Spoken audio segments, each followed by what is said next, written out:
Hello everyone, my name's Duncan White. I'm the managing editor of the International Fire and Safety Journal, and on today's podcast I'm delighted to be joined by Brad Taylor from Kidde.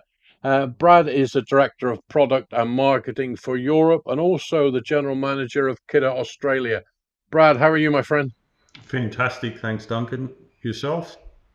Oh, wonderful. It's always great for me to catch up with leading people in the industry to see what's happening on the other side of the fence, if you like, from a manufacturer and technical awareness point of view, but also to put that into perspective with how technology is being used or not, as the case may be, when it comes to the end user. So today's podcast is going to be we're not going to pull any punches. We're going to look and see what the reality is out there. And so today's podcast, we're working with a title of Why Consumer Awareness, Not Technology, is the Biggest Fire Risk in 2026. So, Brad, just in a few words, what are we hoping to achieve from this podcast? So I think it'd be ideal if we can start to spread the message, particularly around not just fire safety, but the correct use of our fire safety devices, smoke alarms, carbon monoxide alarms, the importance of maintenance, and how fires have changed in the home.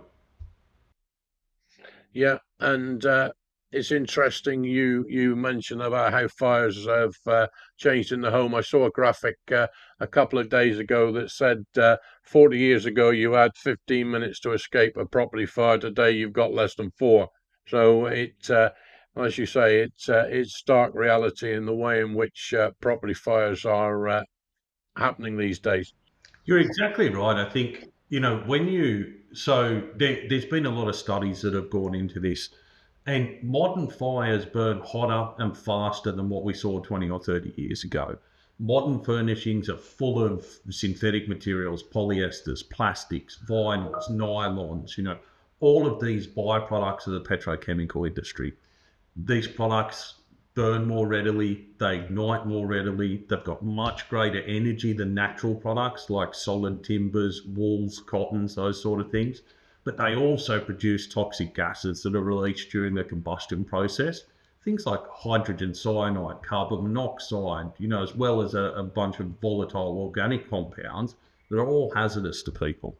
Very much so. And there's this uncomfortable position that people like you and I, with an awareness of fire safety, see that this complacency that somebody thinks that they can put a little plastic device on the ceiling of their property and that's going to do everything that they need, not realizing that that's just the first step in their safety plan, and there's a lot more to do about that. So if we look at the what I would call the uncomfortable truth for people like you and I, how does that materialize in what we're seeing within the world?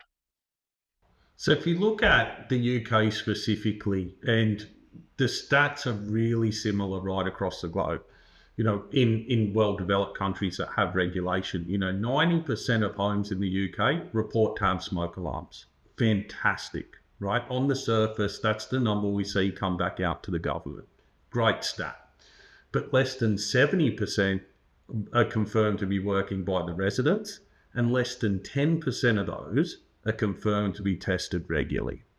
Yeah, and to give you an example of how far spread this is, I understand the risks after being a firefighter for 20 plus years. I've seen the best of these devices when they work well, and I've seen the tragic results when people don't have them installed.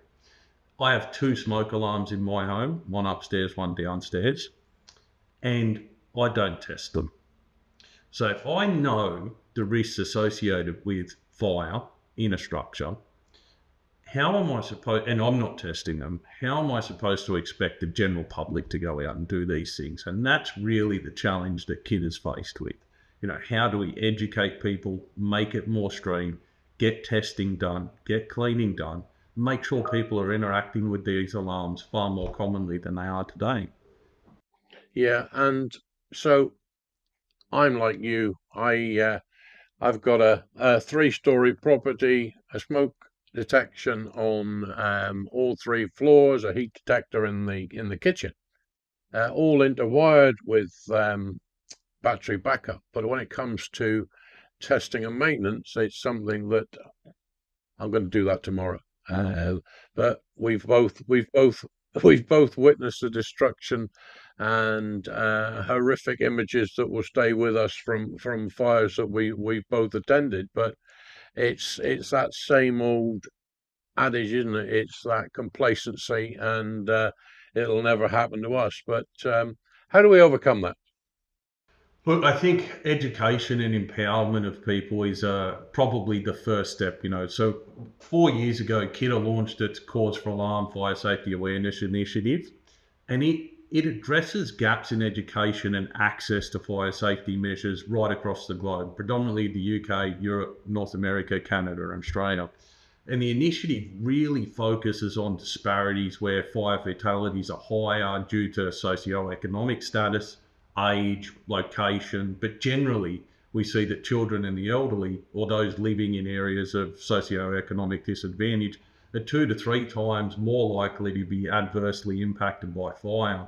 And with it now being in its 4 year, we continue to bridge the gaps around these sort of disparities with resources, education, and product solutions to try and make fire safety more universal and more accessible to people. Exactly, and that underlying education and providing the information, signposting the information, and constantly reassuring, constantly pushing the message out, and that familiarity over time. And one area that we really need to focus on and do it more is it as soon as the child goes to school, they need the education to start. They need to be the ones that are coming home and saying to mummy and daddy, we need to check the smoke alarm. And if it's made into a weekly routine that the child is saying we're going to test the smoke alarm, we're going to do a different one each week on each floor, then that will then become embedded and it'll be natural rather than people like you and I that become complacent. We know how good children are at badgering their parents to get what they want. Well, if we can get them to badger within the life safety spectrum as well, then we're going to be halfway there, aren't we? Yeah, absolutely. I think historically speaking, fire protection's been really reactive. An alarm activates, it alerts people, the occupants then flee and contact the fire service. And, I've read statistics that people think they've got more chance of being bitten by a shark than they do of being involved in a fire. And unfortunately, those statistics aren't very accurate from what we've seen. In an ideal world, we educate children young, and like you say, they then take that on for future generations. The saying that you can't teach an old dog new tricks, in the case of fire safety, is probably very accurate. It will be very difficult to change some people's opinions. We moved from ionisation technology to photoelectric technology.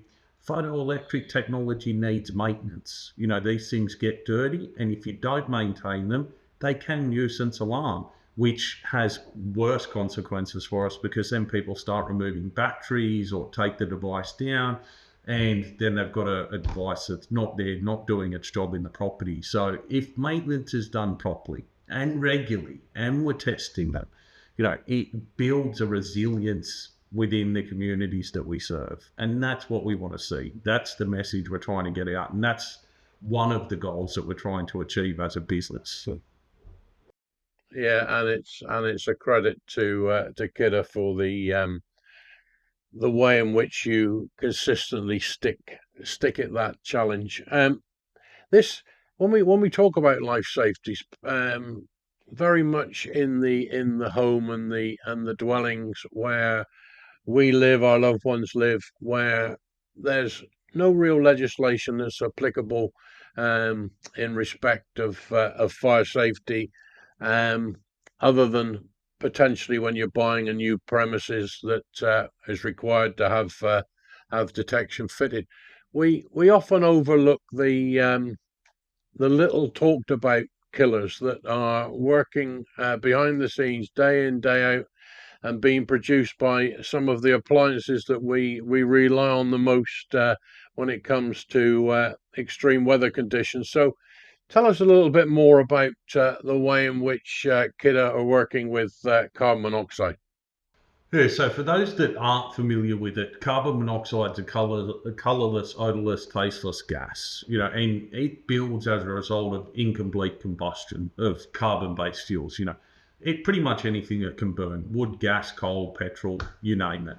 And we see the risks around CO start to grow, particularly in winter, in colder climates usually, because we close all the doors, we close all the windows, trying to retain heat within the property, and we're using wood heaters, gas cooktops, all those sort of things.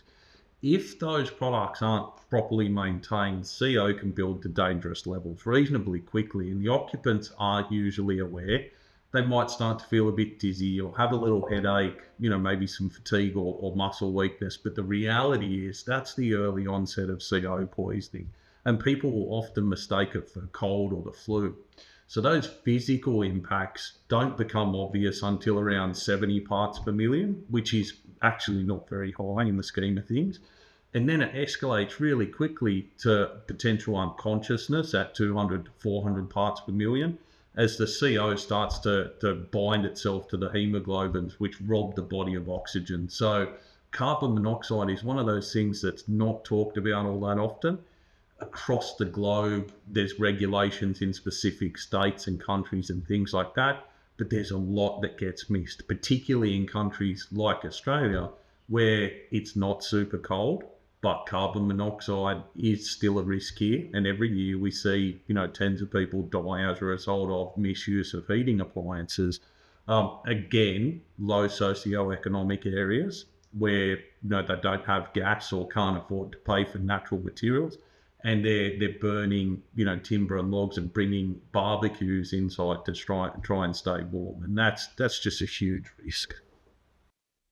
Oh, very much so. And we tend to associate CO fatalities through barbecues within camping environment, but we tend to forget that barbecues across a lot of the world are used on a daily basis for general cooking.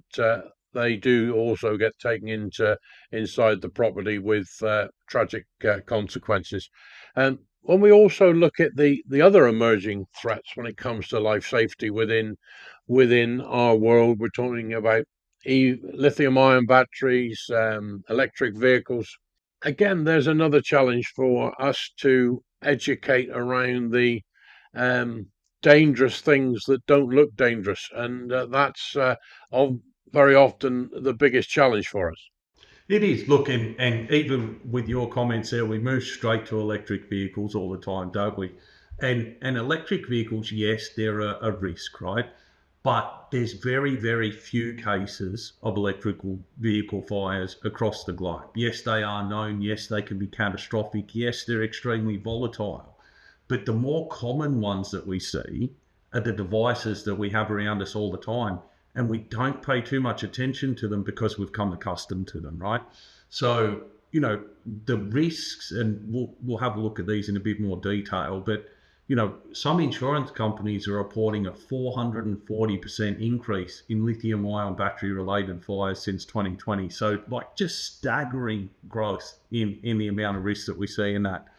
And like I said, people generally think of battery powered cars or solar panel storage as the issues or the potential risks, but you find them in mobile devices, phones, tablets, portable speakers, power tools, garden tools, remote control cars, and probably quite prominently now with children with e-bikes and scooters and things like that.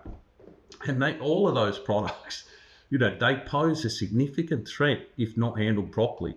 Using mismatched charging equipment, overcharging, being rough with the devices, introducing water, leaving them in the sun, or even general manufacturing defects, all of these things can happen, and it increases the risk of battery degradation and a phenomenon called thermal runaway.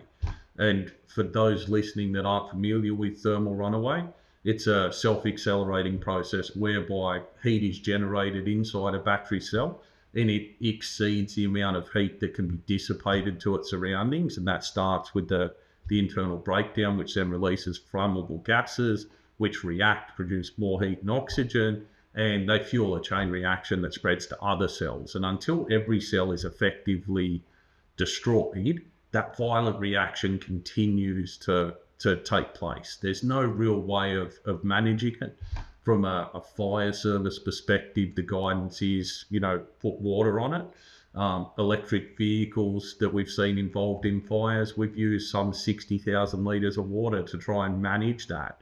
In Australia, a fire truck holds about 3,000 litres of water, so we've got 20 fire trucks sitting there putting water on one car, right? Like it's huge, big challenge for the industry.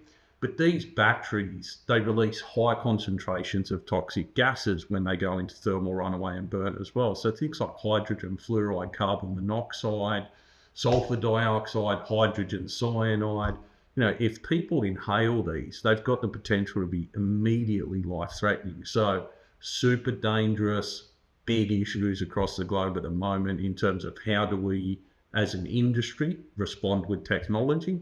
And from a fire service perspective, how do we develop safe operating protocols to actually go and manage these and protect life and property? Very much so. And we find ourselves in a position as responders that technology has outpaced our ability to deal with the problem. And this is a huge issue that we've not really seen in the past. We've seen new technology emerging, and we've had the ability to very quickly find a solution to the extinguishment or the safe containment of it. Whereas what we're seeing now, and for those people listening that have not seen what thermal runaway looks like, if you can imagine what I call an old traditional Chinese firecracker, the way that it pops and bangs and looks good under controlled conditions. Well, that's thermal runaway in uncontrolled conditions within lithium ion.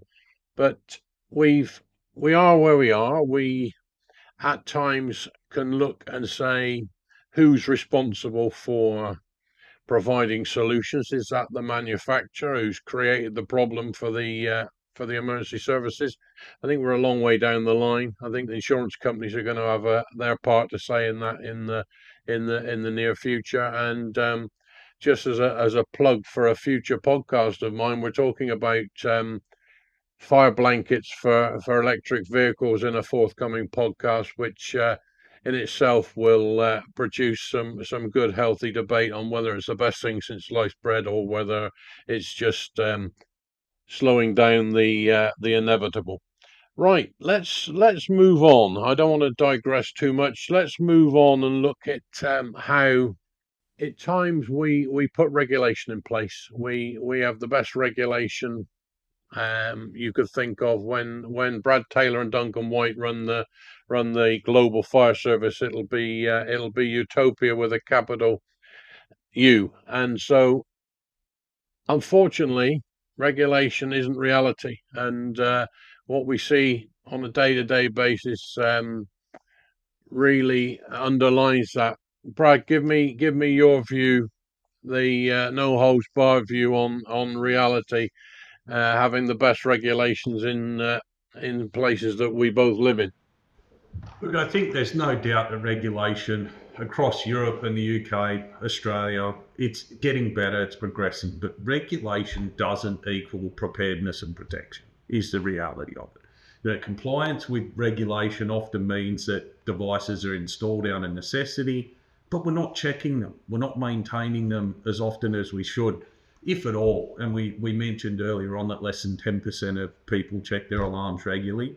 For the most part, they get installed, they get forgot about until they beep or come up with a fault or a low battery warning. And then, as I mentioned, people don't have a spare battery or it activates from cooking, so they pull it down and stick it in a drawer. Smoke alarms are, I guess, for most of their life, they sit there and do nothing, completely unnoticed, which is probably good because they aren't always the prettiest things to hang from a ceiling. They're not always really aesthetically pleasing. But, when you need them, you want to know that they'll work. You want to know that your family will hear them, and importantly, that your family will know what to do when they get out, when they activate. Having a plan, knowing what you'll do if a fire occurs and where you'll go, hopefully having multiple escape paths, makes you 4 times more likely to survive. And largely, people aren't aware of the lifespans of alarms. They leave them in place because they look okay. But the reality is, like all electronic devices, they degrade over time. They need maintenance, they need cleaning, and eventually they'll need to be replaced. And what we find is that often people aren't getting to the replacement stage. They'll have an old device sitting there that just doesn't work. And until they sell the property or they lease the property and somebody comes in to check them, nothing happens. This goes back to education and getting this into the curriculum for our children at the earliest ages, because you look at the events that kids get involved with, World Book Day and various other events where there's big projects, and we really need to be seeing fire as part of that, where as part of that process, it's the weekly testing of the smoke detector, it's the monthly rehearsing of the family escape plan, and with it being driven by the kids, then adults will eventually take note. And it's that generational thing that we've got to draw a line in the sand somewhere and start afresh. And if that's by taking it into schools and making the teachers bring it into reality, and involving fire departments, because community engagement is one of their huge areas that they want to get involved with. So it's that realization and understanding that adults will fail you, kids will succeed, and we've got to look at looking at pushing that. And I know that that's something that Kidde are already very heavily involved with that community education, and that's a credit to you. So from Kidde's perspective, look at that unique vision that you've got and the responsibility that you hold dear. How does that materialize from just being something that you talk about into reality? Yeah, look, that's a great point. It's something that, like you said, I hold very near and dear to me. It's what keeps me going every day. I think that Kidde really does make a difference in the world. You go back to 1917 when the company was founded by Walter Kidde, who's credited with making the first portable CO2 extinguisher. Every day since, we've made it our mission to make the world a safer place, but not just through products, right? Products is only one part of it. Education, engagement, advocacy for fire safety around the globe, that's a key part of what we do. We lead with that. The products follow, the sales follow, the support follows. When you do things for the right reasons, success follows that. When people buy Kidde products, whether they know it or not, they're entrusting us with the lives of their families, their loved ones, everything that they cherish most in the world. And we take that very, very seriously, which is why we test our products well beyond the global standards to ensure that they're fit for purpose and people can rely on us when they need us the most. But beyond the tech, we want people to feel safe in their homes. And safety starts with knowledge. You mentioned before children, kids. We partnered with Peppa Pig this year and the team at Hasbro to go out and promote fire safety through children. And that's been a great carriage for us. And it's not about products, it's about teaching children about fire safety, having a fire safety plan, having an escape plan, knowing what to do when there's a fire, knowing how to call emergency services, and making fire safety more mainstream and familiar. I think far too often we don't talk about it because it is scary and you don't want children to be exposed to that. we try and make it interesting and engaging so that children learn from that experience and they know what to do when there's a fire, which then makes them more resilient. And that's what we want to achieve. The golden thread that I think if we were to listen to this back and look at what we've been talking about, that golden thread talks about education, empowerment, awareness. When we look at children and the part they play, it's interesting. I was speaking to a colleague just a couple of days ago about the global shortage of fire engineers, and we're in this position where we're not teaching children what fire engineering is. They see big red lorries, they see firefighters jumping out and putting fires out and cutting people out of cars, but which is the sparkly, flashy side of the image that a firefighter is.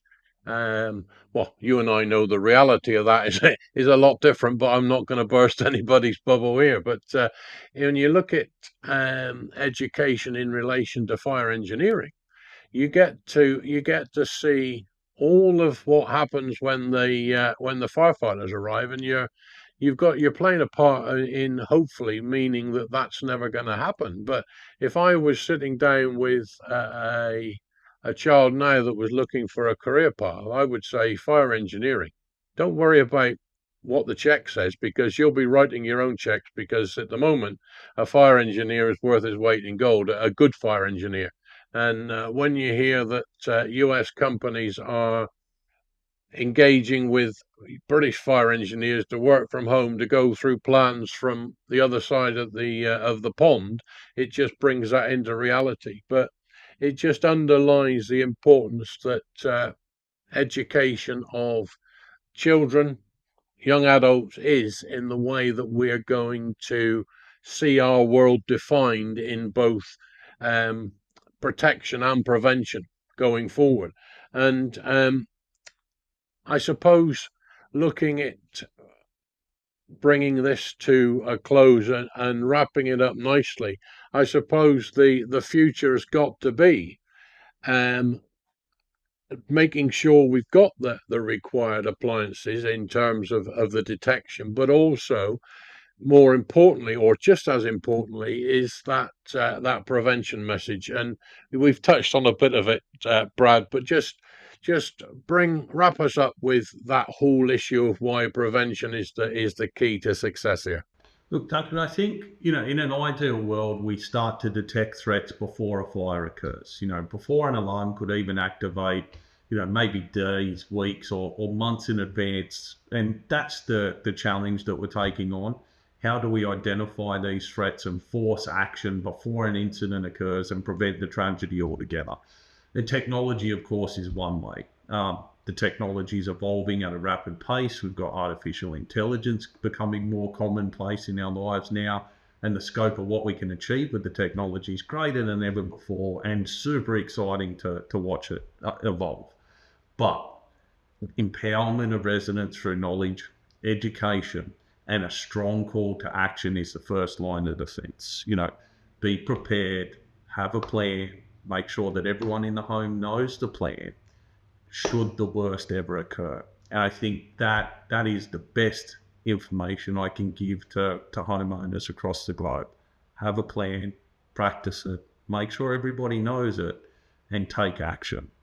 Don't think that these things can't happen to you, because I'm pretty sure that probably everybody that's ever been involved in a fire has thought it would never happen to them, and it has. Very much so. Plan for the worst, hope for the best is an old phrase that we use, but it certainly um, stands the test of time. Where, yeah, repeat, repeat, repeat. Familiarity becomes second nature, and there's none of that complacency. And oh, where did I leave that when the disaster strikes? Um, Brad, it's been absolutely fascinating, and it's the Kidde brand is well respected globally, and it's pleasing to hear, and I'm sure that Walter would be hugely proud of the legacy that he's left, and probably shaking his head that Peppa Pig now appears in the marketing. But let's not forget that things the extreme marketing things are often the best, and is what people remember. And if Peppa Pig is remembered for life safety and preparing people for the worst, then we've gone some way to creating what we want to achieve. My name's Duncan White. I'm the managing editor of the International Fire and Safety Journal, and I've had the absolute pleasure today to be speaking to Brad Taylor from Kidde. Brad, thank you very much. No, thanks, Duncan. Really appreciate the time.